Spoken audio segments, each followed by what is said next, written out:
I read a story about a photographer of a national magazine who was assigned to get photos of a huge forest fire. The story goes that there was some smoke at the scene and he couldn't get in, so he asked his home office to get him a plane. Arrangements were made and he was told to go to the closest airport where there would be a plane waiting. When he gets to the airport, there was a plane warming up near the runway. So he jumps in with all his equipment and yells, "Let's go, let's go." The pilot swings the plane into the wind and they were soon off into the air.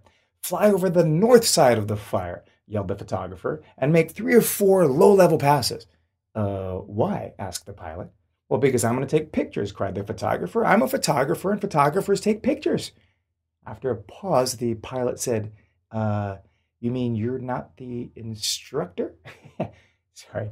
You know what they say about assumptions, though, right? When you assume, you make a donkey out of you and me. Well, call me a donkey if you have to, but I think we as Christians look too hard for facts that just aren't there.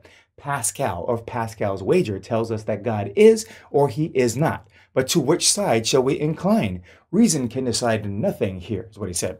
Faith is not having all the evidence and the facts before making a decision. It's making the decision without all the facts and trusting that God is in control. The Bible says about faith that it's being sure of what we hope for and certain of what we do not see.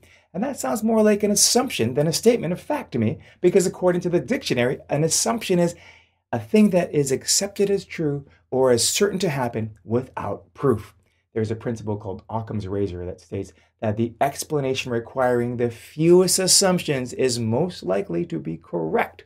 So, God said it, I believe it, that settles it.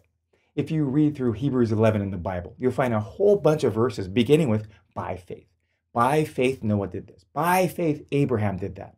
Read through their stories and you're going to find that they were commended not for their fact-finding skills, but for their belief in what they could not see. They were commended for their faith. You're never going to have all the facts before you make a decision about whether to trust God or not. But fortunately, or blessedly for us, we walk by faith, not by facts. It doesn't make Christians stupid or foolish or donkeys. We can look around at creation and believe in a creator.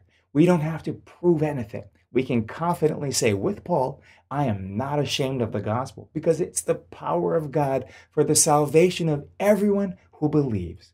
For in the gospel, a righteousness from God is revealed, a righteousness that is by faith from first to last. Just as it's written, the righteous, us, will live by faith."